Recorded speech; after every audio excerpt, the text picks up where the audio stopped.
High court নির্দেশ দেওয়ার সাথে সাথে সেই রাত্রেই তাকে বসিরহাট বর্ডার থেকে ফিরিয়ে আনা গেছে। আমাদের মধ্যে আছে সোনালী এবং সুরজিতের পরিজন বীরভূমের পাইকর গ্রামে, যারা দিল্লি থেকে দেশান্তরী হয়েছে, ভারত সরকার করেছে এবং হাইকোর্ট 26শে সেপ্টেম্বর তাদের 4 সপ্তাহের মধ্যে এদেশে ফিরিয়ে আনার নির্দিষ্ট নির্দেশ দেওয়া সত্ত্বেও 24 তারিখ মানে গতকালই সেই 4 সপ্তাহ মেয়াদ শেষ হয়েছে, কিন্তু এখনো তাদের ফেরত আসেনি। আমাদের মধ্যে আছেন এই হাইকোর্টের যে মামলাগুলি হয়েছে এই আক্রান্ত শ্রমিকদের নিয়ে এবং তাদের ফেরত আনার দাবিতে, সেই মামলাগুলির যে আইনজীবী দল, সেই পুরো আইনজীবী দলই প্রায় এখানে আছে, উপস্থিত আছেন। রঘুনাথ চক্রবর্তী, সুপ্রতীক শ্যামল, আফজল আনসারী, সৈকত ঠাকুররা ইতিমধ্যে এসে গেছেন। এই মামলায় সহযোগী, অন্যতম সহযোগী জগৎপ্রকাশ চক্রবর্তী এবং আরো অনেকেই এখানে রয়েছেন। তো এরা প্রত্যেকে আছেন এবং এরা বলবেন খুব পর করে। আমরা এখানে বাংলাভাষী শ্রমিক কথাটা বলেছি, নিশ্চয়ই বাংলাভাষী শ্রমিক। একদম নির্দিষ্ট করে বলতে গেলে এর মধ্যে কোনো লুকোছাপা করার মানে নেই। প্রায় 99.99% ক্ষেত্রে এই বাংলাভাষী মানে হচ্ছে সংখ্যালঘু বা মুসলিম শ্রমিক। এবং যে রাজ্যগুলো থেকে বিতরণ চলছে সেগুলো হচ্ছে রাজস্থান, গুজরাট, মহারাষ্ট্র, দিল্লি, হরিয়ানা, উত্তরপ্রদেশ। মূলত দক্ষিণ ভারতের তুলনায় এই জাতীয় ঘটনা কম, মানে পুষ্পে কয়েকটি অত্যাচার হয়তো দু একটা তামিলনাড়ু এবং কেরালাতেও ঘটেছে, যেটা কেরালাতে ঘটা খুব মানে আমরা গত বছরই পরিযায়ী শ্রমিক নিয়ে আলোচনা করেছিলাম। কেরালাতে এদের অতিথি শ্রমিক মর্যাদা দেওয়া হয়, তাদের আলাদা কার্ড আছে। সেই কেরালাতেও এবার একটি দুটি ঘটনা ঘটেছে অ্যাট্রোসিটি, তো পুষ্পে সেরকম হয়নি, কিন্তু মূলত এই পশ্চিম ও উত্তর ভারতের যে রাজ্যগুলো সেখান থেকে এই বিতরণের ঘটনা ঘটছে, অত্যাচার, এবং তারপরে রাতারাতি প্রায় একদিন দুদিনের ব্যবধানে তাদেরকে বাংলাদেশি দেখে দিয়ে বাংলাদেশে পাঠিয়ে দেওয়া হচ্ছে। এটা খুব মানে যদি আমরা ভুল না করি, অপারেশন সিঁদুরের পরে এই ঘটনাক্রম খুব বেড়েছে। মে মাসের মধ্যে যেটা রঘুনাথ বাবু, সুপ্রতীক বাবুরা নির্দিষ্টভাবে বলতে পারবেন যে স্বরাষ্ট্র মন্ত্রক মে মাসে কোন একটা এই বাংলাদেশি এবং মায়ানমারের রোহিঙ্গা চিহ্নিতকরণের জন্য বিশেষ একটি সার্কুলার জারি করে। তারপর থেকে এই ঘটনা মে মাস থেকে প্রচন্ড মাত্রায় বেড়ে যায়। এই মুহূর্তে আমাদের আইনজীবীদের টিমের কাছে 183 জনের একটা তালিকা আছে। অনেকের ঠিকানা নির্দিষ্টভাবে জানা যায় না, যাদেরকে 183 জনকে বাংলাদেশে পাঠানো হয়েছে। তো সব মিলিয়ে বোধহয় ভারতের বিভিন্ন অঞ্চলের লোকজন, বাংলা সবাই নয়, 2400 মতো লোক এই আক্রমণের শিকার হয়েছেন। তাদের একাংশ ডিপোর্টেড হয়েছেন এবং একাংশ অত্যাচারিত হয়ে হয়তো এদেশে জেলেই রয়েছে। এগুলো ভারতের বিভিন্ন অঞ্চলে। ফলে আমরা নির্দিষ্ট পরিসংখ্যান দিতে পারবো না, 183 জনের তালিকাটা নির্দিষ্টভাবে আছে। তো এই বিপুল সংখ্যক লোক, তার মধ্যে কিছু মানুষের ক্ষেত্রে কিছু লড়াই হাইকোর্টে করা গিয়েছে। এক্ষেত্রে অস্বীকার করার কোনো উপায় নেই যে পশ্চিমবঙ্গ পরিযায়ী শ্রমিক কল্যাণ পর্ষদ এবং তার যিনি চেয়ারপারসন সাবিরুল ইসলাম, তারও একটি গুরুত্বপূর্ণ ভূমিকা এই ক্ষেত্রে রয়েছে। এই মামলাগুলি পশ্চিমবঙ্গ সরকারের ভূমিকা যে খুব উজ্জ্বল, এটা আমাদের মনে হয়নি। আমরা দেখেছি যে অন্য রাজ্যে যদি শাসক দলের কোনো পার্টি অফিসে ফ্লেক্স ছেঁড়াছেড়ি হয়, সেখানে 4 জন 5 জন এমপি এমএলএ টিম পাঠিয়ে দেওয়া হয়, স্পোকসপারসনের টিম পাঠিয়ে দেওয়া হয়, রাজ্যপালের কাছে ডেপুটেশন দেওয়া হয়, এই সমস্ত কিছু ঘটে। কিন্তু এই যে বিভিন্ন রাজ্যে রাজস্থান, মহারাষ্ট্র, উত্তরপ্রদেশ, হরিয়ানা, দিল্লিতে এই যে অত্যাচার, তাকে ডিটেনশনে পাঠানো, তারপরে রিপোর্ট করে দেওয়া, এর জন্য কোথাও রাজ্যপাল বা দিল্লির ক্ষেত্রে লেফটেন্যান্ট জেনারেল তাদের কাছে কোনো সরকারিভাবে ডেপুটেশন দেওয়া হয়েছে বলে আমাদের জানা নেই। এবং এ নিয়ে যে মাত্রায় সরকারি স্তরে, আমি পলিটিক্যাল স্তরে বলছি না, সরকারি স্তরে যে ধরনের মানে তীব্রতা অ্যাকশনে বা উদ্যোগের তীব্রতা দরকার ছিল, আমরা মনে করি যে সেটা ততটা হয়নি। এই মানুষগুলি গরিব এবং প্রান্তিক, সেই জন্য হয়তো কিছুটা উপেক্ষিত। তবে গণমাধ্যমে এদের সম্পর্কে জুন জুলাই পর থেকে লেখালেখি হয়েছে এবং যেগুলোকে এখন লোকে গতিমিডিয়া বলে, তো তো সেই জাতীয় মিডিয়াও এই হাইকোর্টের বিশেষ করে 26 সেপ্টেম্বরের নির্দেশের পরে লিখতে বাধ্য হয়েছে, প্রচার করতে বাধ্য হয়েছে যে জেনুইন ভারতীয় যাদের কাছে জমি, পরিবারের জমি দলিল রয়েছে, যাদের আধার কার্ড, ভোটার কার্ড, জন্মের সার্টিফিকেট পর্যন্ত রয়েছে, তাদেরকে বেনাগরিক বলে পাঠিয়ে দেওয়া হয়েছে। আমরা একটু একটাই মানে মুখবন্ধ করতে গিয়ে একটি শুধু কথা আমরা বলে নিতে চাইছি যে সার শুরু হওয়ার মুখে আমরা দাঁড়িয়ে আছি এবং সারের ক্ষেত্রেও এই কে নাগরিক নয় এই জাতীয় একটা ব্যাপার তো নির্বাচন কমিশন তার এখতিয়ারের বাইরে গিয়ে করতে চেষ্টা করছে। এখন মুশকিল হচ্ছে এই যে এই আমাদের সোনালী বা সুইটি বীরভূমে পাই করে তাদেরকে ওই এফআরআরও ফরেন রেজিস্ট্রেশন অফিস তাদেরকে তাদের যাবতীয় নথিপত্র থাকা সত্ত্বেও 48 ঘন্টার মধ্যে বিদেশি তকমা দিয়ে দেয়, বাংলাদেশি তকমা দিয়ে দেয় এবং তারা চলে যায় এখন চাঁপাইনবাবগঞ্জের জেলে বন্দী রয়েছে। এই যদি কাণ্ড হয় তাহলে এই যাকে তাকেই তো বিদেশি বলে দেওয়া যায়। তার এক্ষেত্রে জেনুইন সমস্ত কাগজপত্র 50 সালের জমি দলিল থাকা সত্ত্বেও তাদেরকে বলে দেওয়া হচ্ছে যে তারা অভারতীয় বাংলাদেশি, তাদেরকে পাঠিয়ে দেওয়া হয়েছে। এবার আশঙ্কাটা বুঝুন যে এবার এই সার করতে গিয়ে যাকে তাকে মনে হবে এটা করতে পারে এবং যাকে তাকে বলতে আরো খুব নির্দিষ্ট স্পেসিফিকই বলা যায় যে সংখ্যালঘু মুসলিম সম্প্রদায়ের মানুষ, গরিব মানুষ, তাদের উপরই নেমে আসবে এই অত্যাচার।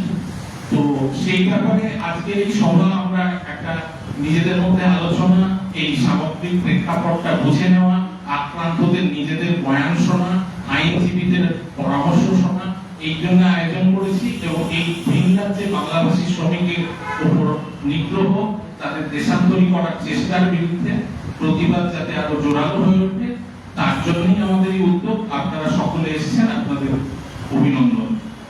আমরা কি ওই ফর্মালি সভাপতি বা এরকম একটা কিছু করবো না, বক্তা ডেকে আলোচনা শুরু করবো?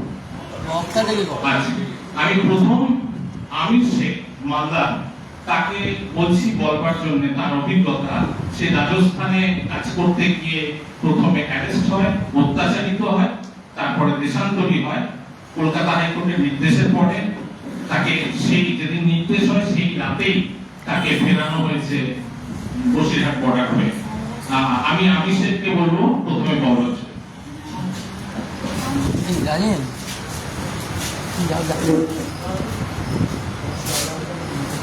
মাইকটা ঠিক করে ধর, তো মাইকটা ঠিক করে দিন।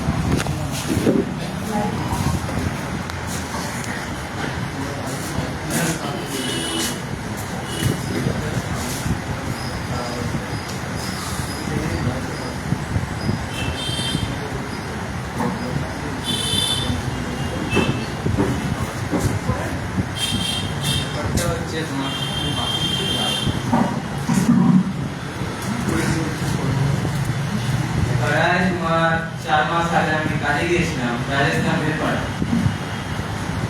তো রাজস্থান বেলপাড়া কাজে গিয়েছিলাম, যাওয়ার পর আমি 1 মাস কাজ করতে পেরেছি। 1 মাস কাজ করার পর আমাকে ধরে নেয় কর্তনগরের থানা পুলিশ বেলপাড়া। ধরার পর ওখান থেকে আমাকে নিয়ে যায় টেম্পু থামিয়ে ধরে নিয়ে যাওয়ার পর ওখান থেকে আমাকে নিয়ে যায় থানা নিয়ে যাওয়ার পর আইডি প্রুফ চাই, আইডি প্রুফ দেখালাম, আধার কার্ড দেখালাম, জন্ম সার্টিফিকেট দেখালাম, স্কুল সার্টিফিকেট দেখালাম। তার মধ্যেও মানে এর আগে আজও পাজলে আমাদের আরো লোক ছিল, বলেছিল স্যারকে বলছেন না গ্রামের এই ছেড়ে দেন। ওদেরকেও অত্যাচার করেছে, ওদেরকেও আমার জন্য মেরেছে, আমাকে মানে মেরেছে, অনেক অত্যাচার করেছে আমার উপরে। বুট পরে আমার উপরে চড়ে মেরেছে, পাট্টা নিয়ে মেরেছে। এতটা মেরেছে সহ্য হয়। বলছে যদি বাংলাদেশি না বলিস তোকে এখানে মেরে ফেলেছে। বাংলাদেশি তোকে যে হারে হোক তোকে বলতে হবে। তো আমি বললাম স্যার আমি তো বাংলাদেশি না, আমি তো ইন্ডিয়ান নাগরিক, আমি বাংলাদেশি কেন বলবো? আমি তো ইন্ডিয়ান নাগরিক, আমাকে মেরে ফেলে দাও, আমি তো ইন্ডিয়ান নাগরিক, কেন আমি বলতে যাবো বাংলাদেশি? বলছে না তুই বাংলাদেশি বলে ওখানে আমাকে থানাতে 3 দিন রাখে। রাখার পর ওখান থেকে আবার আমাকে জেল দিয়ে দেয়। জেল দেওয়ার পর ওখানে আমি 3 মাস জেল খাটি। আবার জেল খাটার পর ওখান থেকে আবার আমাকে 3 মাস পর আবার আমাকে ওখান থেকে আবার ট্রেনে করে নিয়ে এসে দমদম এয়ারপোর্টে আমাকে নিয়ে আসে। নিয়ে আসার পর আবার ওখান থেকে আবার এখান থেকে নিয়ে যায়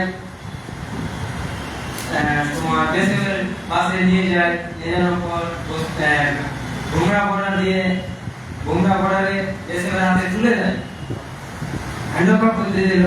তারপর ওরা আমাকে জিজ্ঞাসা করে কোথায় বাড়ি তো। আমি বললাম আমি আমার বাড়ি হচ্ছে জালালপুর বাড়ি, মালদা হচ্ছে ডিস্ট্রিক্ট, কালিয়াচক থানা আমার। এভাবে বললাম, বলছে না তুই মিথ্যা বলছিস। বড় মারলে অনেক, দেশে কেউ মারলে। মারার পর আমি তাহলে বললাম না স্যার আমি তো ইন্ডিয়ান নাগরিক, আমাকে ছেড়ে দেন। বলছে না ইন্ডিয়ান নাগরিক না, ইন্ডিয়ান নাগরিক যদি থাকতি তো তোর পিছিয়ে কি 8টা পুলিশ তোকে নিয়ে আসতো, ছুটি আছে সরকার। আমি বললাম না স্যার আমি ইন্ডিয়ান নাগরিক। অনেক মারলো, মেরে তারপরে রাত 1টার পর আমাকে ডানা ঘোড়া দিয়ে আমাকে পার করে দিল, গেট খুলে পার করে দিল। বলছে সিধা একদম চলে যা, যদি ডান দিকে বাম দিকে যেতে গুলি খাবি। একদম আমি ভয়ে আতঙ্কেতে আমি যাই, আমাকে ঘুটি করে জল, তবে আমি দৌড়তে যাই। 3 কিলোমিটার যে যাওয়ার পর তারপরে আমাকে বেসে আবার ধরে নেয় ওখানকার বেসে। ওরা বিজেপি বলে, আমরা বেসে বলি। তো ধরার পর ওখানে আবার ওখান থেকে আবার আমাকে জিজ্ঞাসা করে কি তোমার বাড়ি কোথায়। তো আমি বললাম একটু আমার বাড়ি জালালপুর, মালদা ডিস্ট্রিক্ট, কালিয়াচক থানা। একটু করে বললাম আমাদের তো বলা হলো। আমার বলছে কেন ভেজাল হয়েছে। তো আমি বললাম আমি রাজস্থান কাজে গিয়েছিলাম, রাজস্থান কাজে যাওয়ার পর বলছে বাংলাদেশি বলে আমাকে অত্যাচার করে আমাকে জবরদস্তি পাঠিয়ে দিয়েছে। জবরদস্তি পাঠানোর পর এবার ওখান থেকে আমাকে ছেড়ে দেওয়ার পর ওখানে আমি 2-3 দিন কাটে যায়। আমি হোটেলে কাজ করছি, কাটে দেয় না, কাজ না করলে আমি খেতেও পাবো না, না খেয়ে মরতে হবে। কি করবো, হোটেলে খালি মালি ধুই, কাজ করছি। 3 দিন কাজ করলাম, করার পর ওখানে দেশে আবার ধরে নিল। ধরার পর ওখানে আবার আমাকে পুলিশের হাতে দিয়ে দেয়। পুলিশ আবার ওখান থেকে আমাকে জেলে দিয়ে দিল। জেলে দেওয়ার পর ওখানে আমি তো খুবই পেরেছান, আমি আর ছুটতে পাবো না এরকম ভাবছি। তো ফের কিছুদিন 30 দিন পর আমি শুনছি আমার জামিন হয়ে গেছে, জামিনে রাখবে। তো আমি স্যারকে জিজ্ঞাসা করলাম, স্যার আমার জামিনটা কে দিয়েছে। তো বলছে কেউ আছে বাইরে। তো আমি বললাম স্যারকে এমন ব্যাপার। তো ওরা জামিন ছুটানোর পর ওখানে বসিরহাটে পুলিশ দেশের রাতে আমাকে হ্যান্ডওভার করে দেয়, ওখানে তুলে দিল দেশের রাতে। তুলে দেওয়ার পর ওখানে দেশে আমাকে আমার বাড়িতে কিন্তু কল দেয়, আমার কাকুকে কল দেয়। কাকুকে কল দিয়ে বলছে তোমার ছেলেকে তুমি নিয়ে চলে যাও। আমি অ্যাড্রেস দিচ্ছি, কলকাতা আসছি আমি, বসিরহাটে এসে বলছে আমার কাকুকে ফোন লাগিয়ে বলছে আমি কলকাতা আসছি, আমি তোমাকে অ্যাড্রেস দিচ্ছি। অ্যাড্রেস দেওয়ার পর যে অ্যাড্রেস দিব ওই অ্যাড্রেসে তুমি ওখানে আসো, ঢুকিয়ে নিয়ে চলে যাও, কেউকে জানাজানি না হবে। এভাবে বলে। এবারে আমার কাকা বলছে না আমরা তো এভাবে নিব না, আমরা তো হাইকোর্টে মামলা করেছি। হাইকোর্ট যদি এভাবে ঢুকিয়ে নিই তো আমরা কিসে যাবো, আমরা এরকম করে দেবো না, হাইকোর্টের মাধ্যমে দেবো আমরা।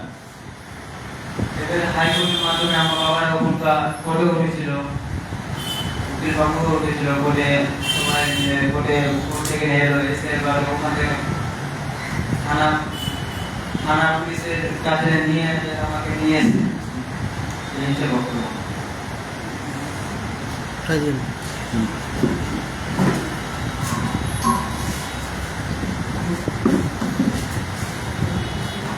মর্মান্তিক অভিজ্ঞতার কথা শোনালেন আমির শেখ। এবার আমি শহীদকে বলবো, বীরভূমের পাইকড় থেকে এসেছেন, সোনালী সুলকিদের যে অবর্ণনীয় দুর্দশা সে বিষয়ে বলতে চাই।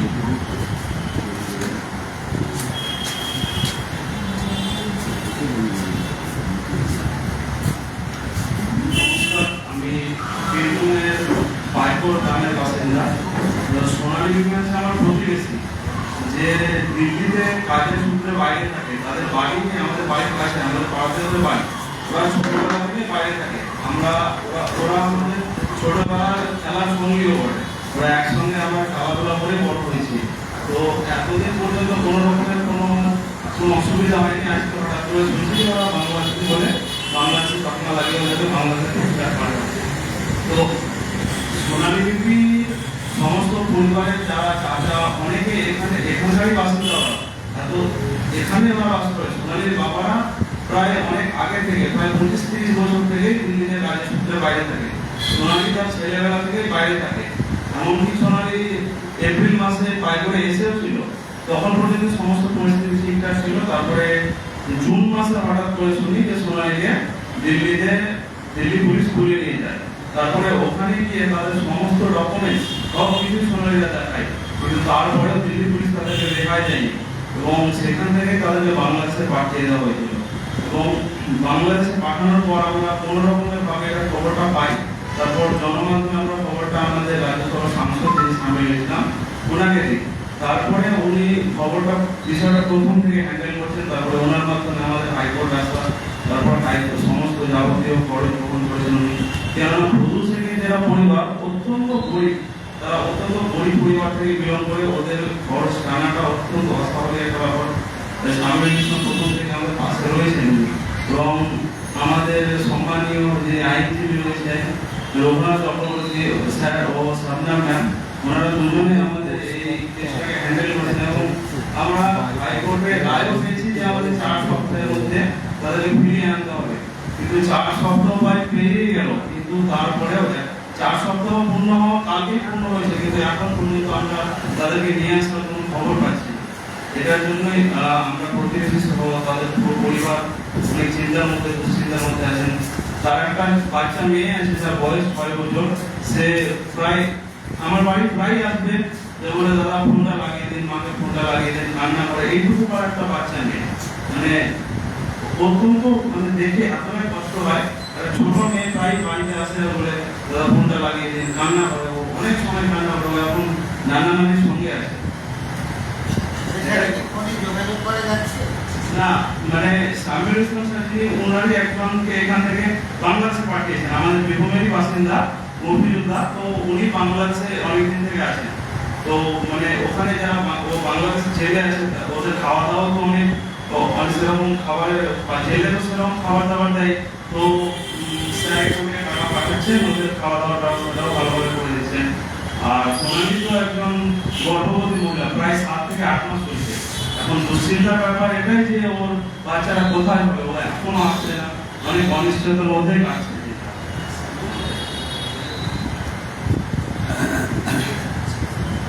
হাইকোর্টের রায় দিয়ে দিয়েছে যে 4 সপ্তাহের মধ্যে ফিরে আসবে, কিন্তু তারপরেও এখনো ফিরে আসছে না। এটাই হচ্ছে সবচেয়ে দুশ্চিন্তার ব্যাপার।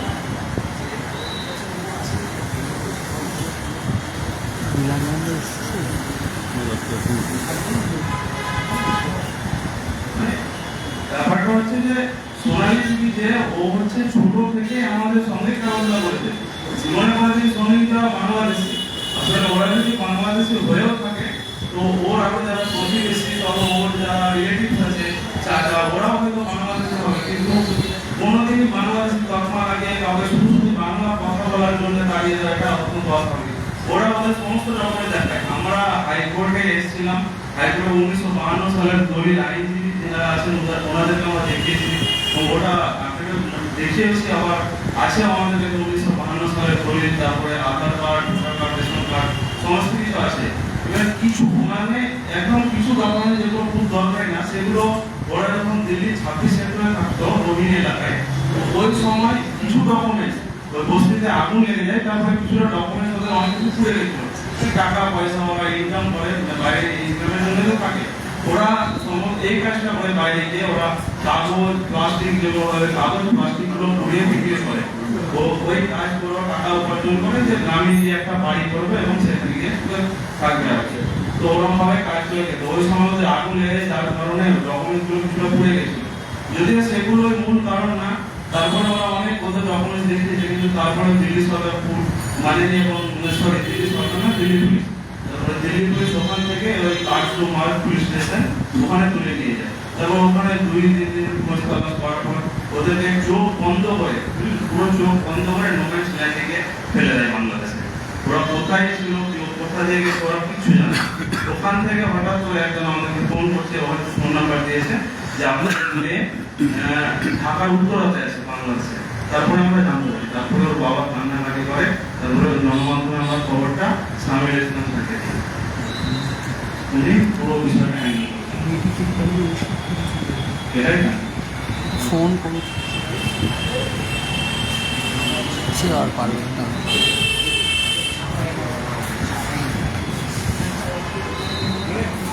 ও বর্তমানে বাংলাদেশের চাপাই নবাবগঞ্জ থানায় আছে, পুলিশ স্টেশনে। বাংলাদেশের চাপাই নবাবগঞ্জ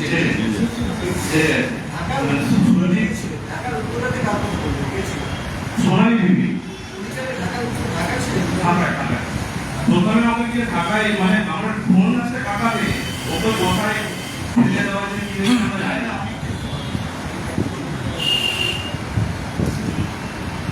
বলো কনফিউজ হয়ে এখন চাপাই নবাবগঞ্জ। এখন চাপাই নবাবগঞ্জ আছে, বললো ঠিক আছে এখন জেলের মধ্যে আছে চাপাই নবাবগঞ্জ।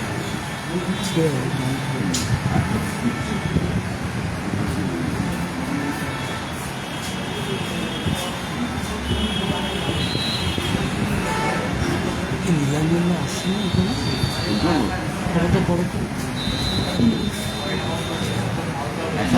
সুইটি বিবির বাড়ির লোক আমির খান মামাতো ভাই পূজার কথা বললেন। সুইটি বিবি তার দুই ছেলেকে নিয়ে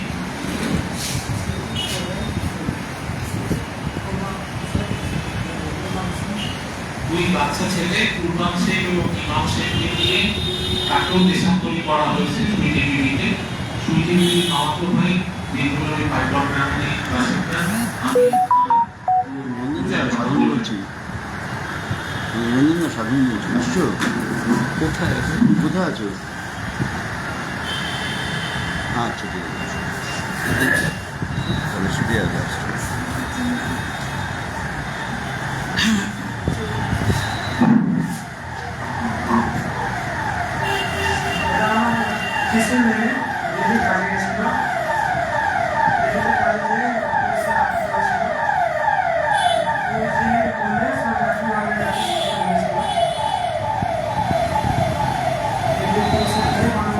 একটু এগিয়ে দাও এটা।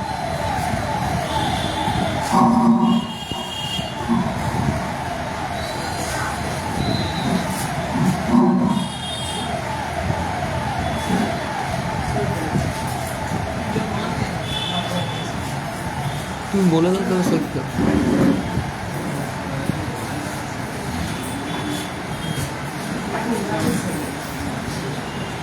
আমির একটু বলতে ইতস্তত বলছেন, বলার খুব অভ্যাস নেই। একই গ্রামের ছেলে শহীদ সোনালী বাড়ি, ওই আমি বলে দেবেন।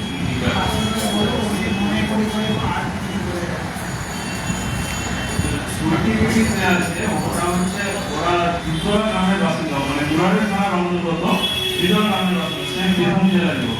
তো ওরা কাছাকাছি থাকতো, ওই সেম এলাকাতে থাকতো। তো ওদেরও ব্যাপারটা সেম। সুইটি বিবি যে হচ্ছে ওর স্বামী, ওর মায়ের সঙ্গে দিল্লিতে সেই প্লাস্টিক বদলের কাজ করতো এবং ওই উপরে দিন যাপন করতো, কিছুটা উপার্জন করতো। হ্যাঁ, ওর তিনটে ছেলে আছে, ও ওরকম করে জীবনযাপন করতো। তারপরে সেম সোনালীকে যেরকম ভাবে ধরে নিয়ে যায়, ওকেও সেরকম ভাবে ধরে নিয়ে যায়। ওর কাছে তো সমস্ত ডকুমেন্টসই ছিল, মানে কি এর যদি কিছুটা পুড়ে গেছিল ওটাও হয়নি, ওর কাছে সমস্ত ডকুমেন্টসই ছিল। কেননা যখন বস্তিতে আগুন লাগে ওই সময় বাড়িতে ছিল, ওর কারণে ওর তেমন কিছু ক্ষতি হয়নি, ওর সমস্ত ডকুমেন্টস ছিল। তো সব কিছু দেখায়, কিন্তু তারপরে দিল্লি পুলিশ ওদের 6 জনকে, মানে সুইটি বিবি, ওর 2 ছেলে সহ সোনালী বিবি আর ওর ছেলে ও ওর স্বামী সহ 6 জনকে বাংলাদেশে পাঠিয়ে দেয়। সেম সোনালীর মতোই এসছে।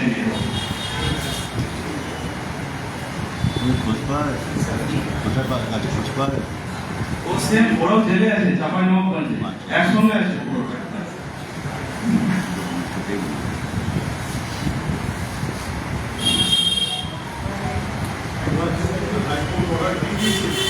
হ্যাঁ হ্যাঁ সেম, ওই 6 জনের পুরোটাই একই ব্যাপার। মানে সাবির ইসলাম স্যার দেখছেন, আর আমাদের আইনজীবীও সেম রঘুনাথ স্যার, ওনারাই ওদের প্রোটিন পায়।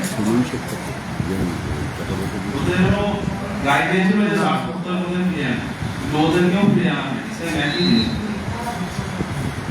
ওরা 6 জনই একসঙ্গে আছে।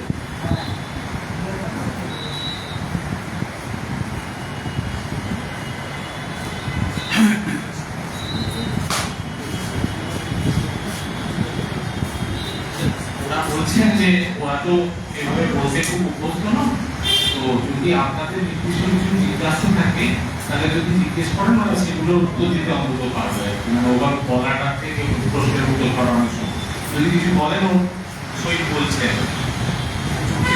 কোনো প্রশ্ন বলবেন, ওদের কোনো আরো ডিটেল যদি লাগে বা কিছু জানার থাকে। আমার একটা প্রশ্ন আছে।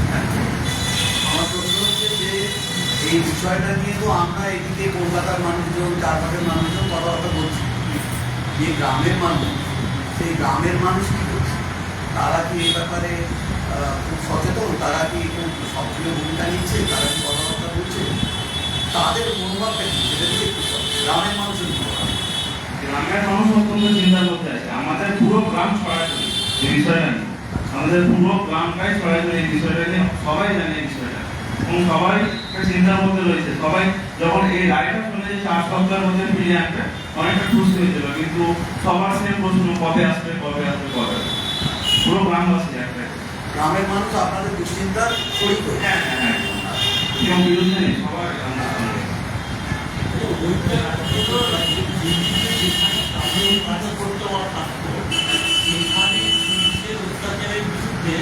ওখানকার কংগ্রেস বা সিপিএম বা এই দলগুলো মুখ খুলেছিল বা কোনো মানে সেই যেখানে 26 অভিনেতা থাকতো ওখানে ওখানে বিরুদ্ধে কেউ তেমন কথা বলেনি, মানে ওরাই যারা প্রতিবেশী আছে ওরাই ওদের হয়ে অ্যাকশন নিয়েছিল যে এরকম কেন করবে, কিন্তু ওদের ততটা ক্ষমতা নেই যে কিছু করতে পারে। রাজনৈতিক দল যেগুলো আছে গ্রামে তারা কিছু করেছে লোকাল, ওখানকার আমাদের লোকাল, হ্যাঁ আমাদের লোকাল মোটামুটি কিছুটা করেছে, মানে যেমন ধরুন পঞ্চায়েত গেলে ওদের মানে বংশ তালিকাটা বের করা, এগুলোতে লোকাল নেতারা কিছুটা ভূমিকা পালন করেছে। মানে মুখ্য ভূমিকা যদি পালন করে বলছেন আমাদের এমপি সাংসদ যিনি সামিল ইসলাম, মানে ওনার জন্য আমরা আপাতত আশা আলাদা দেখতে পাচ্ছি, না হলে ফিরিয়ে আনাটা আরো মুশকিল। মানে এরা যা গরিব, এদের যে অবস্থা, এদের ক্ষেত্রে ফিরিয়ে আনাটা অসম্ভব। ওরা সেই প্লাস্টিক কাগজ কুড়িয়ে বিক্রি করতো, সাবানি পুরনো যেরকম হয় না ওগুলো। হ্যাঁ সোনালি তাই করতো, সোনালি ওর স্বামী, ওর মা বাবাও তাই করতো, বাল্যকাল থেকেই দিল্লিতেই থাকে।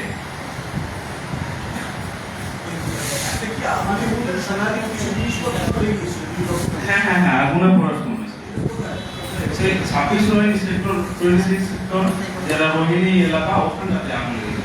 ওদের সেই বসতিটাতে পুরোটাতে আগুন লেগেছে।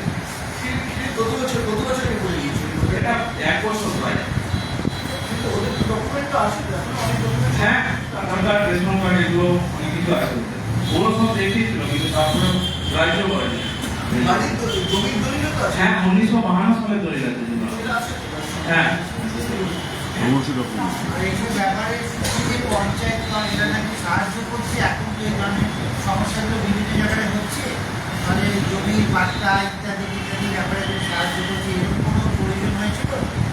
মানে জমির কাগজপত্র দেখানোর ব্যাপারে বা সংগ্রহ করার ব্যাপারে তোমাদের কি কোনো প্রয়োজন হয়েছিল লোকাল কারো সাহায্য করা? হ্যাঁ, মানে জমির যেটা আমাদের 1952 সালের দলিল যেটা ওটা বার করানোর ক্ষেত্রে বিএলআর কার্ড দিয়েছিলাম।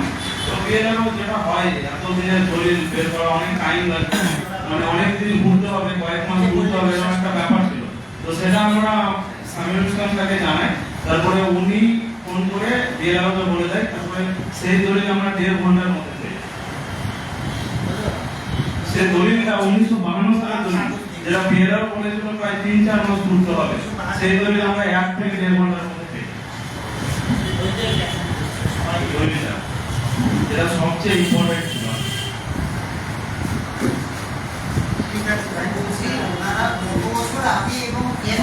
রাজ্যে গেছিল, রাজ্যে তো কাজ রয়েছে, মুখ্যমন্ত্রী বলছে, রাজ্য সরকার বলছে, তারপরে ওনাকে কেন গেছিলেন বাইরে?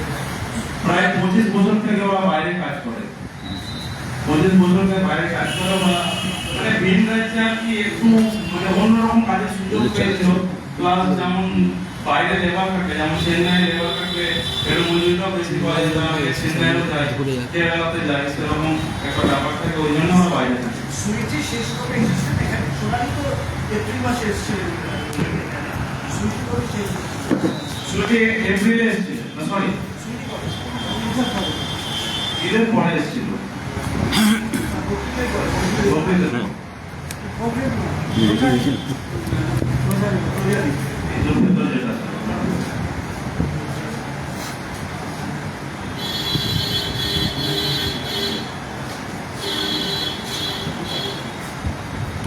এসব আপনার যেখানে বসে যখন ঘোরাঘুরি কি পাশাপাশি? হ্যাঁ হ্যাঁ 5 কিলোমিটার। ঘোরা থেকে সেটি আর হ্যাঁ। বলছি তাহলে আপনারা কি মনে করছেন যে রাজ্যে কাজের যে মজুরি তার পরিমাণ যদি বেশি থাকে তাহলে এখান থেকে কি বাইরের রাজ্যে কাজে যাবে না? দেখুন ব্যাপারটা হচ্ছে যে যে কাজে অভ্যস্ত, যদি মানে পশ্চিমবঙ্গে যদি যে প্লাস্টিক পোড়ানোর যেটা, সেটা যদি পশ্চিমবঙ্গে ঠিকঠাক না চলে, মানে প্লাস্টিক পোড়ানোটা হচ্ছে ওদের এখনকার কাজ, যেটা ওটাই করে আসছে ওরা, অন্য কাজে হাত দেয়। তো ওই প্লাস্টিক পোড়ানোর কাজটা যদি সেম প্রসেস সেম কাজ যদি পশ্চিমবঙ্গে পায়, তো পশ্চিমবঙ্গে করবে, যেটা ওরা দিল্লিতে ভালোভাবে উপার্জন করতে পারে। প্লাস্টিক পোড়ানোর কাজে ওরা বেশি উপার্জন করতে পারে, যার কারণে দিল্লিতে যায়।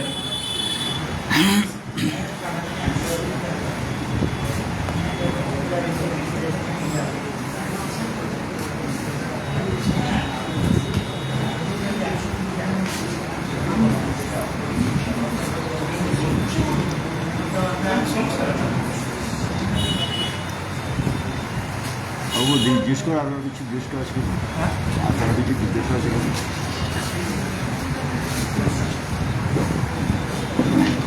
বসো বসো বসো।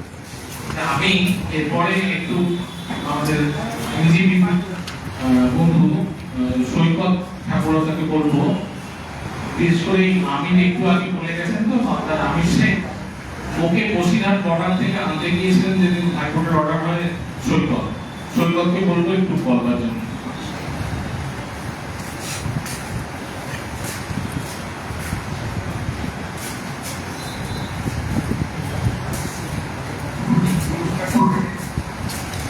আমি শেখ একজন ভারতের নাগরিক।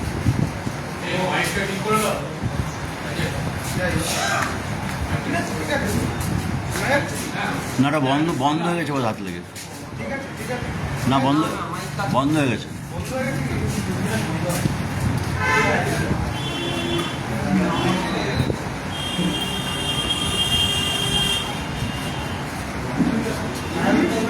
এবার এসছে।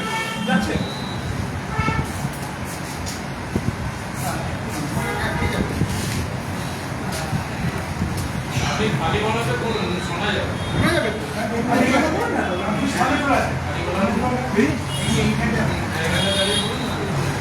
হ্যাঁ, ও একজন ভারতের নাগরিক। ও বাড়ি ওর মালদাতে। ও কাজের সূত্রে যায়, রাজস্থানে কাজ করতে যাচ্ছে। কাজ করার জন্য সেখানে গিয়ে একমাত্র কাজ করে। কাজ করতে করতে একটা নির্দিষ্ট জায়গায় কাজ করছিল, সেখান থেকে ও অন্য জায়গায় কাজে যাচ্ছে। এমন টাইমে রাজস্থানের প্রথম নগর যে আমরা বলবো, প্রথম নগর কারা ও যাচ্ছে, নাকা চেকিং করছিল, গাড়িটা ধরে গাড়িতে ও ছাড়া আরো প্রায় 50-60 জন লোক একজন ঠিকাদার কাজ করছে। তা ওর কাজ করে ওকে জিজ্ঞাসা করে অনেককেই করে, তার মধ্যে ওকে কারেক্ট করে কিন্তু ওই ভাষাটা একটু অন্যরকম, বাংলা বলার স্টাইলটা একটু অন্যরকম। তা বাংলা ওকে বলে যে তুই তো দখল, যতটা সম্ভব ওটাই যতটা তখন ছিল তখন ও দেখে, দেখানোর পরে ওরা স্যাটিসফাইড হয়। ওরা বলবে যে আমি ডকুমেন্টস লাগবে, বাড়ি থেকে দিয়ে নিয়ে আসবে। তো ওরা ইনস্টাগ্রামে ফেসবুকে যেভাবে পেয়েছে ওকে ও দেখে, এটা শুনে আছে মাইকে বলছেন। তো ডকুমেন্ট সব দেখায় টুকটাক, দেখানোর পরে ওদের সন্দেহ হয় যে ওরা আধার কার্ড দেখলো, ভোটার কার্ড দেখলো, স্কুল সার্টিফিকেট দেখলো, বাড়ির দলিলটা দেখলো, বাড়ির দলিলটা দেখাতে পারে। এই ডকুমেন্টগুলো কিছু যেটুকু পেয়েছে ওরা বাড়ির ডকুমেন্ট খুব স্বীকৃত নয়। ডকুমেন্ট কত অর্থ কি ওরা অতটা বোঝে না, ওরা যতটা পেরেছে পাঠিয়েছে। দেখেছে টাকা ওকে অ্যারেস্ট করার পর ওকে লকআপে ডাকে, লকআপে খুব মারধর করে, কিস্তি মারধর করে, মারধর করার পর ওকে কোনো কোর্টে প্রোডাকশন ছাড়াই ওকে মানে জেল দিয়ে দেয়। কি করে বলতে জানি না, জেল থাকলে ওকে জেলে ও ছিল কদিন ছিল, 7 দিন না 20 দিন ছিল জেলে। ওকে তোলেনি না 20 দিন এটা ঘরের মধ্যে বন্দি, জেল কিনা কিন্তু ক্লিয়ার করে বলতে পারছি না। ও আমাকে যেটা বলেছে সেটা ওর মানে ওর দিকে ওকে জেলে, ওটা কি জেল ও ক্লিয়ার করে বলতে পারছি না জেল কিনা। আরো কি লোকজন জেলে, আরো লোকজন থাকা উচিত, আমি একটা ঘরে একা বলছি জেল ছিল সেটাও ক্লিয়ার নয়। যাই হোক ওকে তারপরে ওখান থেকে রাজস্থান পুলিশ ওকে ওখান থেকে মানে চোখে পেটি বেঁধে ট্রেনে করে খরচা করে নিজের পয়সা খরচা করে ওকে নিয়ে আসে আমাদের পেটটা বলবো 20 দিন পরে কোনো হায়ার অথরিটি বা অ্যাকচুয়ালি অ্যাকচুয়ালি অথরিটির কোনো অর্ডার ছাড়াই ওকে পেটটা বলবো নিয়ে আসে। পেটটা বলবো থেকে রাত্রিবেলা 12টার পরে ওকে পাঠিয়ে দেয় বাংলাদেশে। বাংলাদেশে ওর কি কি ছিল? 2 মাস রেখেছে। 1 মাস ছিল, 1 মাস ছিল, মানে 1 মাস ছিল। এবার রাজস্থানে ওই যে ঘরে 1 মাস ছিল, তারপরে ওকে পাঠিয়ে দেয় বাংলাদেশে। যখন পাঠাচ্ছে বাংলাদেশে ওকে যাবে না, সামনে কাজ করছে না, স্যার আমাদের বাড়ির লোক এখানে চিন্তা ভাবনা করছে, স্যার আমাকে তো আর দিতে পারবো না, সাহায্য করছে, কেউ রাজি হচ্ছে না। বিএসএফ তো বন্ধুকে ভয় দেখাচ্ছে, যদি না যাস গুলি করে মেরেছে, প্রাণের দায়ে চলে গেল বাংলাদেশের বিডিআর ধরে বুঝল যে ও যেহেতু ইন্ডিয়া তো ভুল করে চলে এসছে, ওকে একদিন দেখে হোটেলে টিকা দেওয়ার পরে ছাড়বে। ও বেনাপুর বর্ডারে টিকাটা হোটেলের কাছে কাজ করছে, আর না খাওয়ার হোটেলে কাজ তো পরে হোটেল 2 দিন না খেয়ে কাজ। তারপরে একটা লোকের সম্মুখে ব্যক্তি ছিল, তারা সাহায্য করে যেটা হোটেলে কাজ দিল, কালো বন্ধু মাত্র 2 বেলা তোমাকে খেতে দিত, পয়সা করে দিত না, খাওয়া দাওয়া করে বাঁচছে। এই সময় ইন্ডিয়া বাংলাদেশে আমাদের ইন্ডিয়া জানতে কিছু লোক বাংলাদেশে কিছু বাংলাদেশ এক্সপোর্ট করতে, কিছু মালপত্র করতে গাড়ি লোকজন যায়, তারা গেছে। ও তার কাছে কান্নাকাটি করে বলেছে যে সত্যি ঘটনা হচ্ছে, আমি আমার বাবার বাসিন্দা বিএসএফ আমাকে করে পাঠিয়ে দিয়েছে বাংলাদেশে। তার সেই মতো অবস্থায় ওই ব্যক্তি ওকে একটা ভিডিও করে ফেসবুকে ইন্টারনেটে ছেড়ে দেন, জিনিসটা ভাইরাল হয়। বাংলাদেশ পুলিশ সঙ্গে সঙ্গে জানতে পেরে বাংলাদেশ পুলিশ ওকে অ্যারেস্ট করে। ভালো কথা, ইতিমধ্যে আমাদের হিভিএসটা ওটা মামলা আমরা হাইকোর্টে ফাইল করেছি, হাইকোর্টে মামলা তখন চলছে। মামলা পাবলিক সার্ভিস কমিটি, সবাই চিফ ডেপুটি কমিটি এরা বলে শুনে মনে করেছে যে আমরা খোঁজ করে জানা গেল অফিসে বাংলাদেশে আছে, যেন ওই ভিডিওটা তখন মনে ভাইরাল, কোথায় আছে জানা যাচ্ছে। সেই আপনাদের 13 আগস্ট 13 তারিখে তার মামলা করবে সকালবেলা অর্ডার ছিলেন হাইকোর্ট, আমাদের হাইকোর্ট অর্ডার ছিলেন, ওকে জানা যায় ওটাই সাবমিশন হয়। ও বসিরহাট থানায় বর্তমানে আছে। বসিরহাট থানায় আসলো কি করে, বাংলাদেশ পুলিশ ওকে বিডিআর এর হাতে হ্যান্ড ওভার করে, বিডিআর ওকে বিএসএফ এর হাতে হ্যান্ড ওভার করে, বিএসএফ ওকে নিয়ে এসে বসিরহাট থানায় দিতে বাধ্য হয়। যেহেতু মাঝখানে একবার ফোন করে ওদেরকে বলেছে যে তোমরা ছুটি ছুটি নিয়ে যাও, এরা রাজি নাই, কেন করবে মামলা করতে সাবসিডি মেরে কেন করে দেয়। এদের মধ্যে তখন ওকে তারপরে ওকে ছাড়িয়ে আনা হয়, তারপরে আমরা যাই ওকে নিয়ে আসা হয়, বর্তমানে এখানে আসি। আমরা এই কথাগুলো করতে ভবিষ্যতে আরো এতে আমরা পাবলিককে আরো জানাবো। তো মেন কথা হচ্ছে কি বাংলা বললেই যে বাংলাদেশ, এটা একটা খুব প্যাথেটিক সিচুয়েশন, খুব অ্যালার্মিং সিচুয়েশন। আর অনেক ব্যবস্থা তো আরো প্যাথেটিক, এই তো আমাদের সরকার এই মুভমেন্টে ওকে বাংলাদেশে পাঠানো, এগুলো কিন্তু কোনো অর্ডার নেই স্পেসিফিক, ঠিকঠাক করে যে ইনকোয়ারি করে যে পাঠানো হচ্ছে, পুষব্যাক করা হচ্ছে, কোনো কিন্তু কোনো বডি অথরিটি নেই। অথরিটির এর জন্য কিন্তু দায়বদ্ধ। হাইকোর্ট কিন্তু প্রতিবার জবাব চাইছে, প্রতিটা মামলাতেই চেয়েছে, এরা এখনো জবাব বাকি ব্যাপারে কথা বলা উচিত। যতটা যা কিনা দিও সেটা ওদের পার্টির একটা মিস্টেক ওরা করছে। আর এগুলো হচ্ছে স্পেশালি ইন্ডাস্ট্রি, মানে যেমন ধরুন যেখানে হিন্দি ভাষী লোকজন বেশি থাকছে তার সঙ্গে এগুলো বেশি হচ্ছে। সিচুয়েশন এডুকেশন মানে এদের সামনে দাঁড়াতে হবে, মানে ভোটে দাঁড়াতে হবে, সংবিধান আছে, সংবিধানের মর্যাদা রাখতে হবে, ঠিক আছে?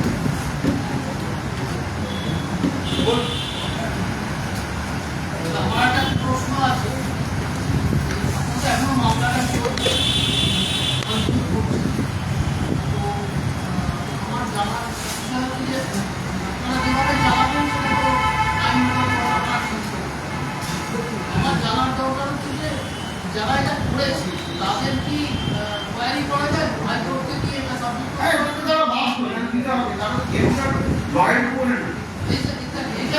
যেহেতু কনস্টিটিউশনের উপরে নয়, এটা কি করা যায় যে আপনারা কিসের ভিত্তিতে পাঠিয়েছেন? হ্যাঁ তো জানতে চাইছি তো আমরা, হাইকোর্টে জানতে চাই কিসের ভিত্তিতে পাঠাচ্ছি। দ্বিতীয় কথা হচ্ছে হাইকোর্টের কাছে যদিও না করতে হয়, হাইকোর্টের কাছে ইতিহাস কি করা যায় যে তাদের শাস্তি দাবি করে? হ্যাঁ অবশ্যই, এটা যেটা যা হওয়ার এখন কি লস এটা ফরেনার্স ট্রাইব্যুনাল এই ধরনের কিছু গঠিত হয় কি এক্সিস্টিং যে লগুলি সেগুলি কিছু নানা এদের ক্ষেত্রে কোনো কিছু এটা কেন হবে? এটা তো সেই কেসই না যে ফরেনার্স ট্রাইব্যুনাল হবে। আমরা তো ভাইরাবল মানবো পশ্চিমবঙ্গ সরকারকেও জানানো হয়নি, স্থানীয় না আপনি বলুন। আচ্ছা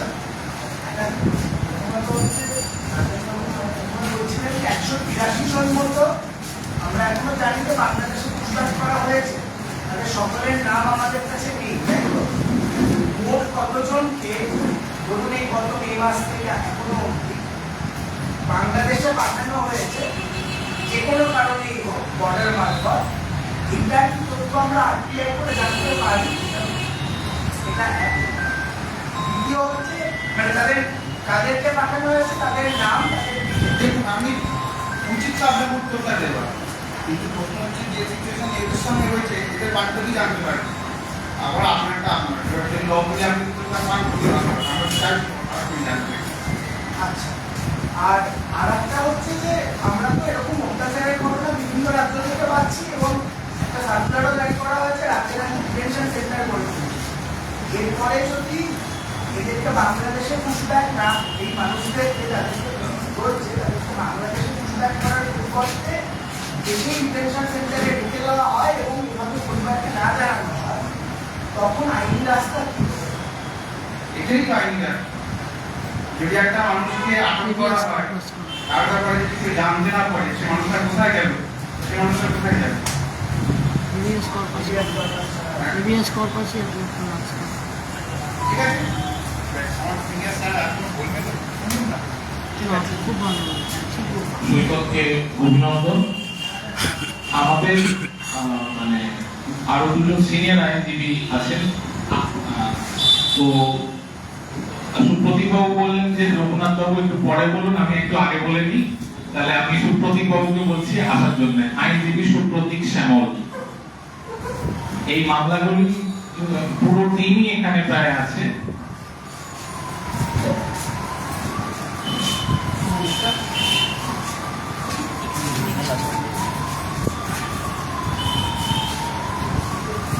নমস্কার। এই মামলাগুলো করতে গিয়ে আমাদের একটা অদ্ভুত অভিজ্ঞতা হয়েছে। উত্তর তো বোধহয় আমরা সবাই জানি, কিন্তু কেউ আমরা প্রশ্ন করতে সাহস পাচ্ছি না। আমি যদি প্রশ্ন দিয়ে শুরু করি, আপনাদের সবাই মনে আছে যখন ইউক্রেনের প্রথম যুদ্ধ বাধ্য রাশিয়া যখন বোম্বিং আরম্ভ করলেন, তখন আমাদের এখানকার প্রচুর ইউক্রেনের ছেলেমেয়েরা, আমাদের ভারতবর্ষের প্রচুর ছেলেমেয়েরা যারা ইউক্রেনে এমবিবিএস পড়তে গেছিলেন, বিভিন্ন ক্যাম্পাসে বিয়ে পড়তে গেছিলেন, তাদেরকে ফিরিয়ে আনার জন্য স্পেশাল বিমান মন্ত্রী, পারলে প্রধানমন্ত্রী সবাই গিয়ে ফটো দিয়ে ওই ছেলে মেয়েগুলোকে এয়ার ইন্ডিয়া স্পেশাল ফ্লাইট করিয়ে ছেলে মেয়েগুলোকে ফেরত নিয়ে চলে আসা হলো। এবং আমাদের বিমানমন্ত্রী বললেন, এই দেখো আমরা ঘরের ছেলেকে ঘরে ফিরিয়ে এনেছি। বেশ কয়েক হাজার সংখ্যায়, যারা সবাই টাকা পয়সা অ্যাপ্লিকেশন ফি দিয়ে ওখানে মেডিকেল করতে গিয়েছিলেন, তাদেরকে ফিরিয়ে আনা হলো। তখন আমাদের বড় বড় তাত্ত্বিক মন্ত্রীগণ বললেন এরা আমাদের দেশের ছেলে, এরা এই বিপদে থাকতে পারে না, এই বিপদ থেকে আমরা ফিরিয়ে আনলাম এবং তোমাদের পড়ানোর দায়িত্ব আমরাই নেব, তোমাদের ইউক্রেনে যেতে হবে না। এগুলো বোধ হয় আপনাদের সবাই মনে হচ্ছে। আমি এখানে একটা প্রশ্ন করতে চাই, আজকে ৩-৪ জন লোককে আমরা সাব্যস্ত করতে পারলাম তাদের ডিটেনশন, তাদের ডিপোর্টেশন ইললিগাল, তারা বাংলাদেশে পড়ছে, হাইকোর্ট বললেন 4 সপ্তাহের মধ্যে আনতে হবে। আমরা আমাদের রাষ্ট্রের কোনো সক্রিয় সহযোগিতা দেখতে পারলাম না তাদেরকে আনার জন্য। এটা কেন? এই আমার প্রশ্ন। আজকে রাষ্ট্রের দায় কোথায়? আজকে যদি তার কারণ উত্তরটা একটাই, কারণ এরা হচ্ছে অত্যন্ত প্রান্তিক লোকজন। এই লোকজনদের, এই যারা আমাদের সহ নাগরিক, এই সহ নাগরিককে কেন অন্য রাজ্যে যেতে হবে এটাও আমার প্রশ্ন। যদিও আমাদের সংবিধান কাজের ব্যাপারে আমরা এবং একটা সেই আগেকার বহুত একটা কথা গেছে, বকগাছ এক মুস্তে, যেখানে কাজ পাবে সেখানেই যাবে। সেখানে কাজ করতে গিয়ে আজকের এই গত কয়েক মাস ধরে যে ব্যাপার হচ্ছে, এটা কিন্তু শুধু নয়, এর আগেও আপনার মনে থাকবে দিল্লির বস্তিতে যেখানে বাঙালি পরিযায়ী শ্রমিকরা ছিল 2 বছর 3 বছর আগে আগুন লাগিয়ে দেওয়া হতো। কমনওয়েলথ গেমসের আগে আগুন লাগিয়ে দেওয়া হয়েছে যাদেরকে ওরা ওখানটায় না থাকতে পারে। আমি একটি গ্রাম থেকে আসি, আমি আমার বাড়ি গ্রামে, সেই গ্রামে প্রচুর লোকজন কাজের সন্ধানে বিভিন্ন রাজ্যে কাজ করেন। তো প্রশ্ন একটাই, কেন? তারপরে প্রশ্ন আমি আপনাদের বললাম, আমরা এদেরকে কেন ফিরিয়ে আনতে পারছি না? আইনি জটিলতা তো আমাদের সিনিয়র আছেন, উনি বলবেন যদি আপনাদের আইনের কোনো প্রশ্ন থাকে। তবে এই মামলাটা করতে দেখলাম যে আমাদের সবাইরই যেন একটা গায়ে ছাড়া ভাব।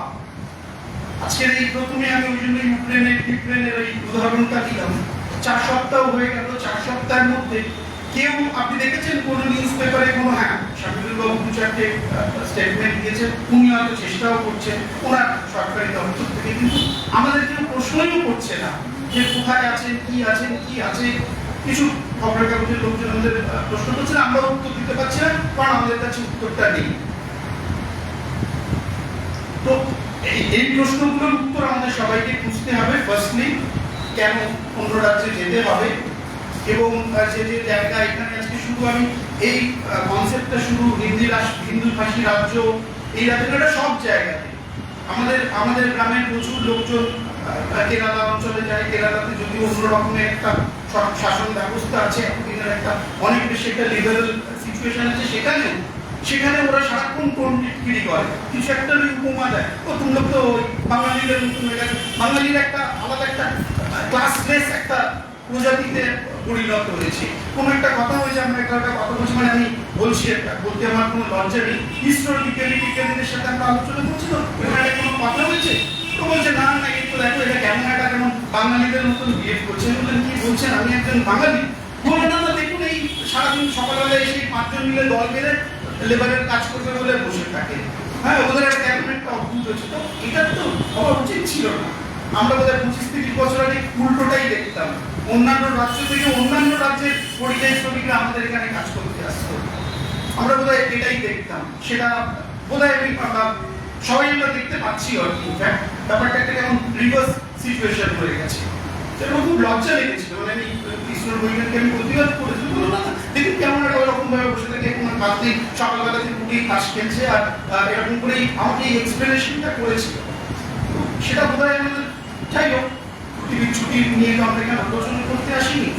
এই প্রশ্নগুলো, এই মামলাগুলো করতে গিয়ে আমাদের মনে হচ্ছে, তো সেই উত্তরগুলো আমাদের বোধহয় সবাই জানা, কিন্তু কেউ আমরা উত্তরগুলো দিতে সাহস পাচ্ছি না বা দিচ্ছি না নিজেদের দিক বাঁচানোর জন্য।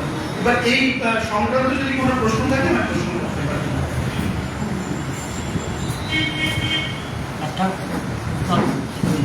একটা প্রশ্ন আমি, হ্যাঁ নিশ্চয়ই। সেটা হচ্ছে যে অন্তঃসত্ত্বা মহিলার তো প্রথম থেকেই যত্ন লাগে, আজও লাগছে, কারো লাগছে। আমার দেশের নাগরিক, ওদেশের না খরচা করাচ্ছে জেলে, তো ওদের কেন আমাদের রাষ্ট্রদূতকে বলছে না যে তোমার হেফাজতে নিয়ে নাও?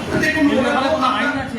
আমি একটা অন্য কথা বলছি, এ ব্যাপারে কোনো আইন আছে যে আমরা ওদের বাড়ির লোক অথবা এরা আমাদের আমরা তো ওদের দেশকে ই করতে পারি, আমরা বরঞ্চ ডেপুটেশন দিতে পারি বাংলাদেশকে। তোমরা কেন আমাদের দেশের লোককে আটকে রেখেছো? আমাদের দেশের লোককে না বলি আমাদের রাষ্ট্রদূতের আপনি দিয়ে দাও।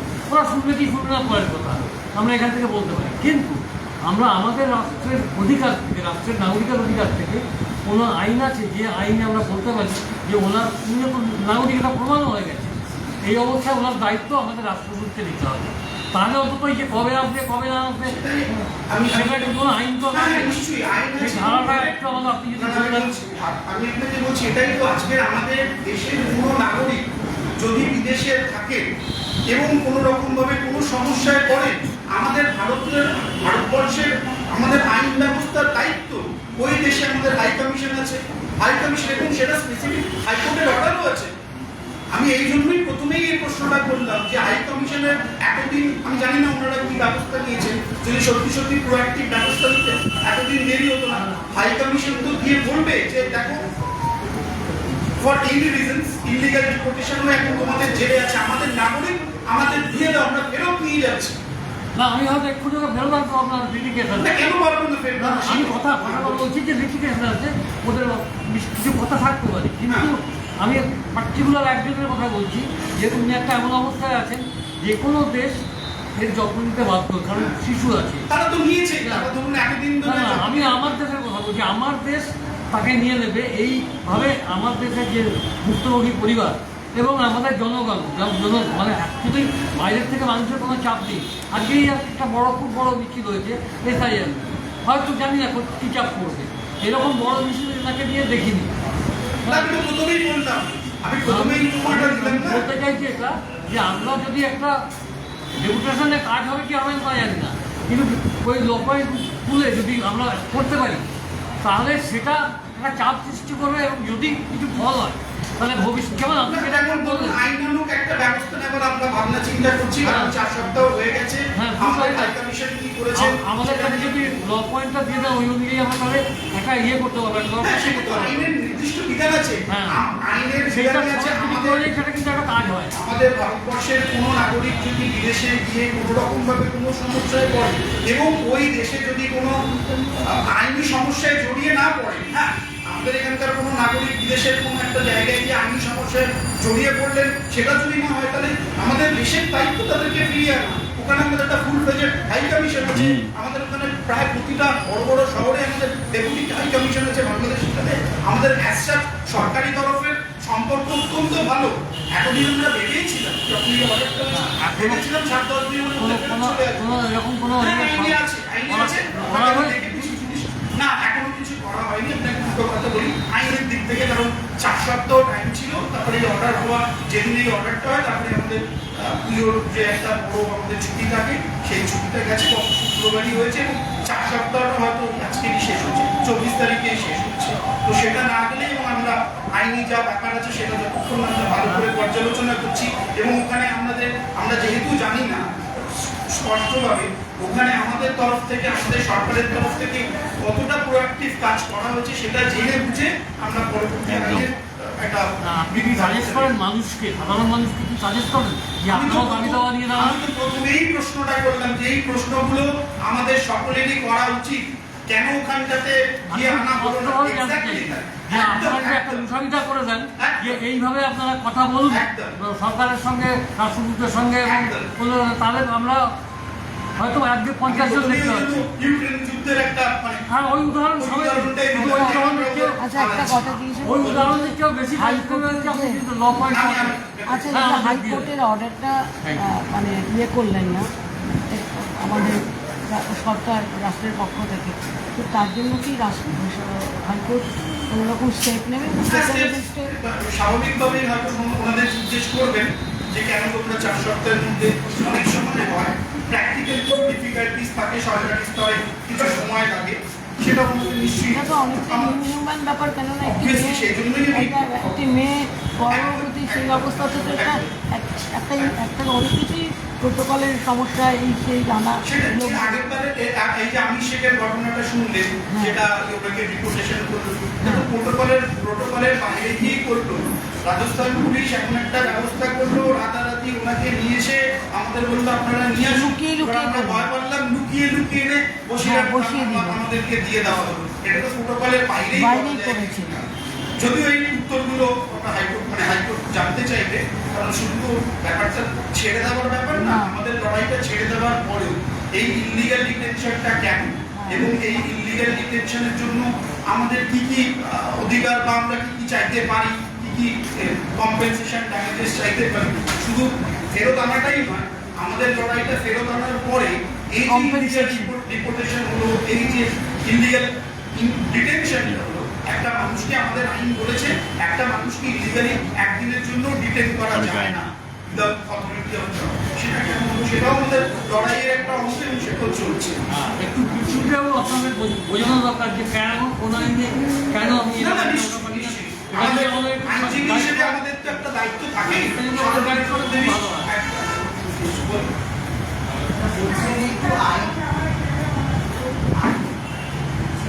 আইনের বাইরে আপনাকে একটা বহুত দিন ধরে এই কাজের সাথে যুক্ত, যেহেতু গ্রাম থেকে আসছে না, এই আপনার অভিজ্ঞতা সম্পর্কিত একটা প্রশ্ন করছি। এই যে আপনার যিনি আগের বক্তা তিনিও বললেন যে ভাষা, কথা বলার, বাংলা ভাষা বলার ধরনটা আলাদা।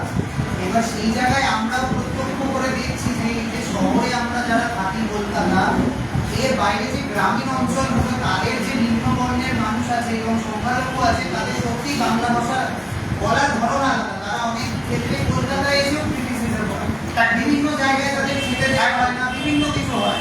এটা হয়তো আজকে বড় আকারে ঘটছে। তো আপনার কি মনে হয় এই যে যাদেরকে কোর্টের অর্ডারের পরেও ছাড়া হয়নি, এখনো আসেনি যারা, তাদের এই কারণে বর্ণটা একটা মাত্র দায় হয়েছে, এবং এটা যদি কোনো ব্রাহ্মণ কারোর সাথে হতো তাহলে কি তারা এর ভিতরে আসতে পারতো? আপনার গ্রাউন্ড ওয়ার্কের অভিজ্ঞতায় কি মনে হয়? দেখুন, প্রথমেই আমি একটা কথা বলেছি, আমি আবারও বলছি, ব্যাপারটা হয়তো ব্রাহ্মণ্যবাদ বা নিম্ন বর্ণের থেকেও বড় ব্যাপারটা হচ্ছে প্রান্তিক ব্যাপারটা। একটা মানুষ আজকের উনি যে বর্ণেরই হতেন, যে ধর্মেরই হতেন, উনি যে প্রান্তিক ব্যাপারটা, ওনার জন্য কথা বলার কেউ নেই। আমাদের এই যে লিস্ট পেলাম 182 জন, 182 জনের হয়ে আমরা করতে পারছি না, কারণ আমরা ওদের পৌঁছতে পারি। এবং আপনারা জানেন আমরা যতই চেষ্টা করি, অনেক লোক আমাদের কাছে পৌঁছতেই পারেন না, তাদের সেই পরিস্থিতিটাই থাকে না। তো যতটা না বেশি ধর্ম, যতটা না বেশি আপনি জাতপাত, ব্রাহ্মণত্ব যা যা বলেন, তার থেকেও বড় ব্যাপার হচ্ছে অর্থনৈতিক সমস্যা এবং প্রান্তিক। এই মানুষ যাদের এই ঘটনা ঘটেছে, যারা বাড়ি ছেড়ে, স্ত্রী, স্বামী ছেড়ে বাইরের রাজ্যে কাজ করতে যাচ্ছে, দু ধরনের লোকজন, যারা ভীষণ কোয়ালিফাইড, সবকিছু অ্যাফোর্ড করতে পারেন, আর যারা একদম প্রান্তিক। আপনি দেখবেন অন্যান্য অনেক রাজ্যে আমাদের যেটা ক্রিটিসিজম শুনতে হয়, মানে এটা আমার সাথে বোধহয় আপনারা একমত হবে, একটা গল্প বলি। সেটা হচ্ছে ডিলাইট বলে একটা খুব বড় কোম্পানি আছে, ব্যাঙ্গালোরে তাদের খুব বড় অফিস। বলছে তোদের এখন পরিস্থিতিটা কি হয়েছে, আমাকে বলছে তোদের পরিস্থিতিটা কি হচ্ছে, CO is the Bengali and the চাপলেস ইজ অলসো বেঙ্গলি। তোদের প্রশ্নটা হচ্ছে সেই জায়গায়। তো অবভিয়াসলি ব্যাপারটা এরকম। তো যারা প্রান্তিক তাদের হয়তো কেউ বলার নেই। আপনার যে প্রশ্নটা হচ্ছে সেটাই, এখানে যতটা না বেশি জাতপাত, ব্রাহ্মণত্ব, আসল ব্যাপারটা হচ্ছে অর্থনৈতিক ব্যাপার। আপনাদের সাথে যে একটা ইন্টাররিলেশন হয়েই গেছে, কিছুটা ক্ষেত্রে তো আমরা সেটা তো অস্বীকার করতে পারি না, সেটা তো আমরা অস্বীকার করতে পারি না। আক্রমণগুলোই দেখেন ম্যাক্সিমামই সংখ্যালঘুদের। সেটাই বলছি। মানে এর মধ্যে কি কোনো একজনও ধরা গেছে কি ব্রাহ্মণ পরিযায়ী শ্রমিক এরকম হয়েছে যার সাথে? সেদিন ধরা গেলে আমাদের কাছে তো নেই, আর আপনারাও নিশ্চয়ই না জানতে পারতেন। আমি তো সেই কথাটাই বলছি।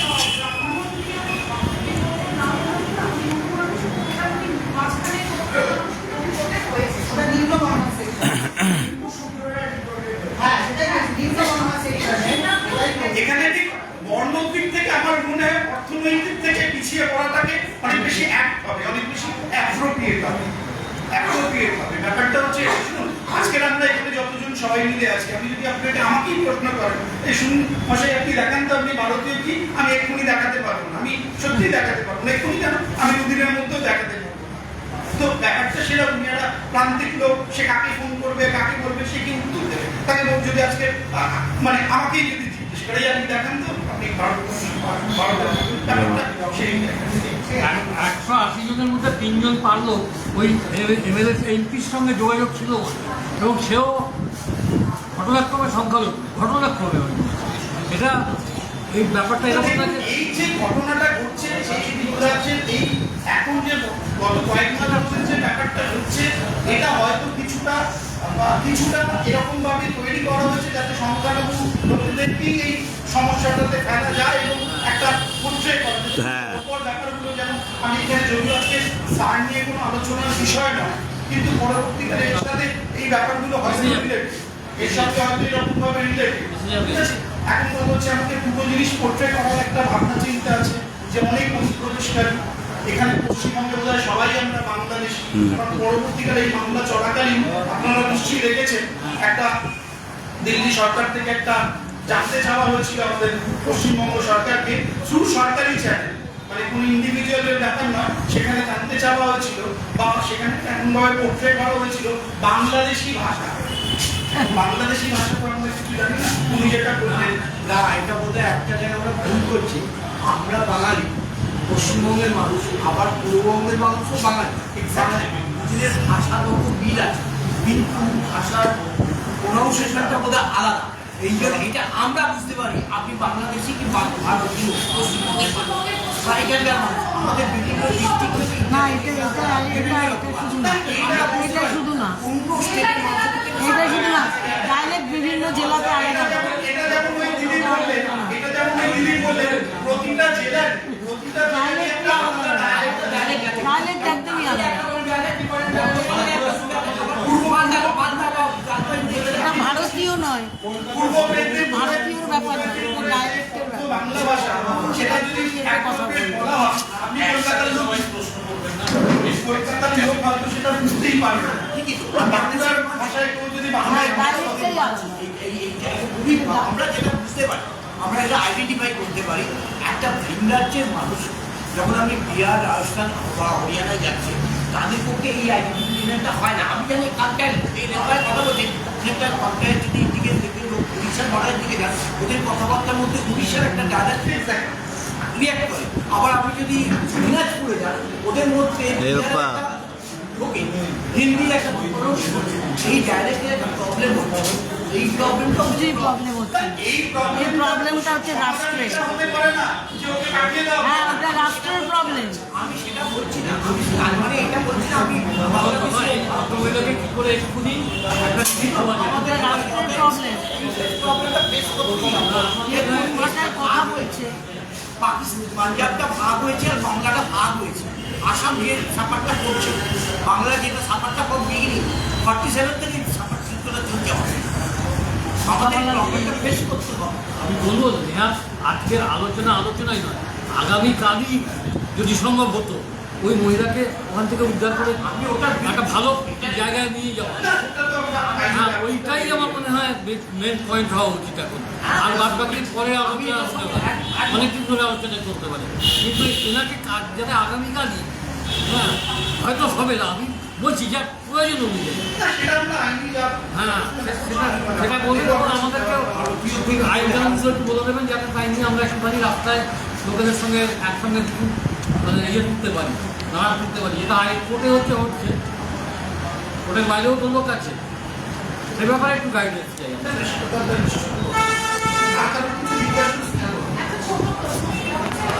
আমরা একটা ইনফোগ্রাফিক তৈরি করেছিলাম,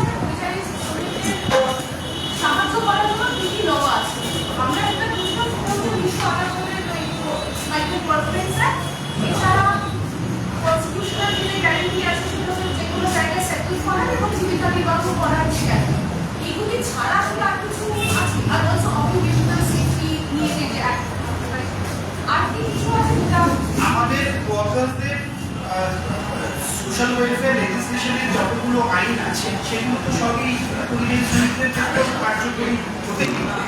এখন কথা হচ্ছে এটা তো পরেই আসবে, বেসিক যে স্ট্রাকচারটা, বেসিক যে তার বেসিক মানে আমরা যদি বলি তার বেসিক প্রোটেকশনটাই যদি আমরা না দিতে পারি, ওটা তো পরের ব্যাপার। নিশ্চয়ই আছে, আমরা তো ওই প্রথমেই বললাম যতগুলো লেবার ওয়েলফেয়ার লেজিসলেশন আছে সেগুলো ক্ষেত্রেও মানে আজকে যদি আমাদের এখানে কোনো অন্য রাজ্যের শ্রমিক আসে, আমরা তাকে বলতে পারি না আমাদের স্টেটের যা যা সোশ্যাল ওয়েলফেয়ার লেজিসলেশন আছে লেবার ওয়েলফেয়ার বা সেন্ট্রালের যা যা লেবার কোড আছে সেটা আমরা ওকে দেবো না, সেটা তো হতে পারে না।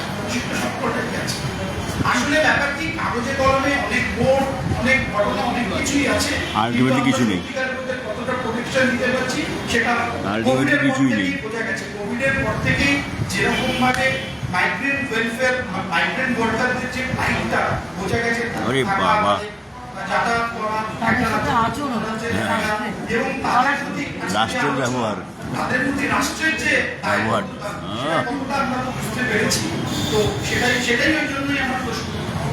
ঠিক আছে,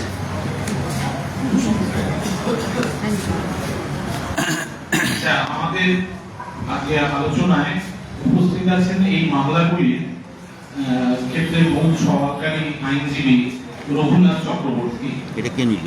আমরা রঘুনাথ চক্রবর্তীকে এবার বলতে আমন্ত্রণ এই কাপটা কে নিল? বলতে অনুরোধ করছি। কাপটা এমনি দুটি মাত্র কথা বলে নিই, সেটা হচ্ছে যে আগামী 1 তারিখ বারাসতের সুভাষ ইনস্টিটিউটে আমাদের এপিডিআর বারাসত শাখার তরফ থেকে সার নিয়ে একটি আলোচনা চক্রের আয়োজন করা হয়েছে বিকেল বেলা 4:30 থেকে।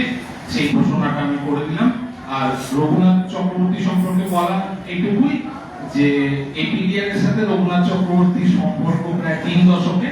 এই মামলাগুলির ক্ষেত্রে মানে রঘুদা যেভাবে আরো অনেক মামলা, জেলের মামলা, যশোর রোডের গাছ বাঁচানোর মামলাতেও সওয়াল করেছেন, এই মামলাগুলোর ক্ষেত্রেও উনি মানে অপরিসীম পরিশ্রম গেছে গত 3 মাসে। এবার রঘুনাথ চক্রবর্তী বলবেন। দেখুন, আজকাল অনেক রাজনৈতিক দলের সভায় বড় বড় কাবড় নেতারা হাতে একটি করে কনস্টিটিউশন রাখে। আমার কোনো কারণ নেই যে সেটার অনুকরণে কথা বলছি।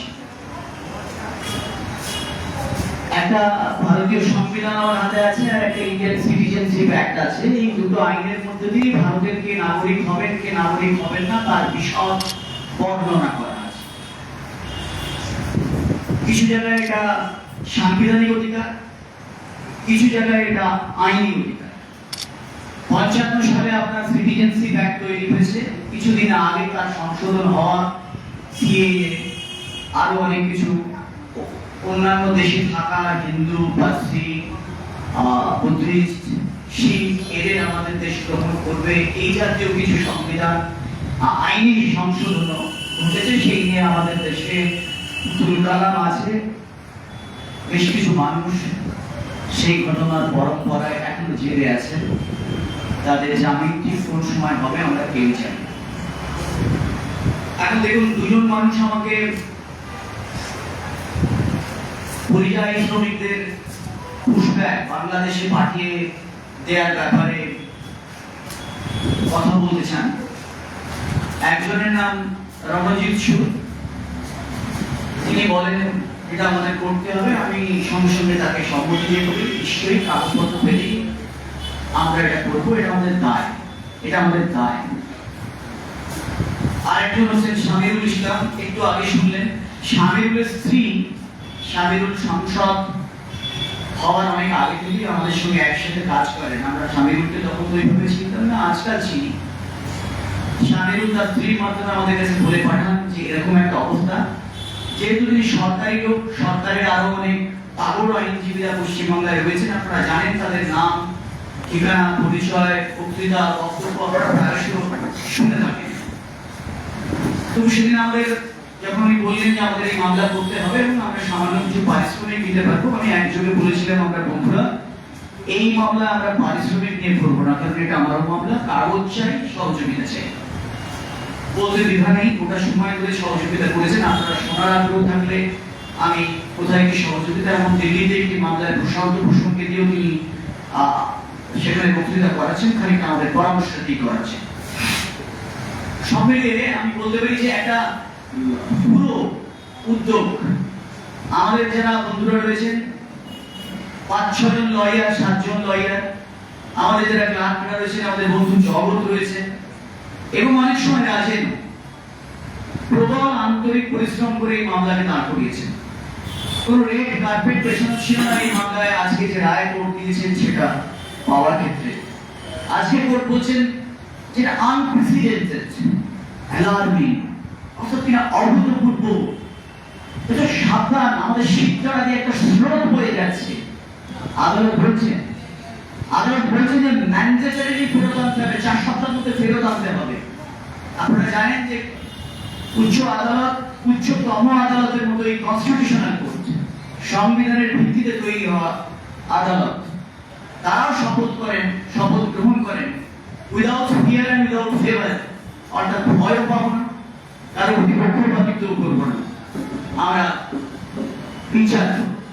আপনারা জানেন যে আমাদের সংবিধানে অনেক লড়াইয়ের পর, বিশ্ববরণ্য ভারতের মামলার পর বেসিক স্ট্রাকচার বলে একটি কথা আছে, অর্থাৎ মূল কাঠামোকে কোনোভাবে সংশোধন করা যাবে না। সুপ্রিমেসি অফ দ্য কনস্টিটিউশন, অর্থাৎ কিনা সংবিধান শেষ কথা, অমান্য করা যাবে না। ফেডারেল স্ট্রাকচার অমান্য করা যাবে না। বিভিন্ন অংশে ভাগ করা আছে, ব্যুরোক্র্যাটরা আছেন, জুডিশিয়ারি আছেন, লেজিসলেচার আছেন,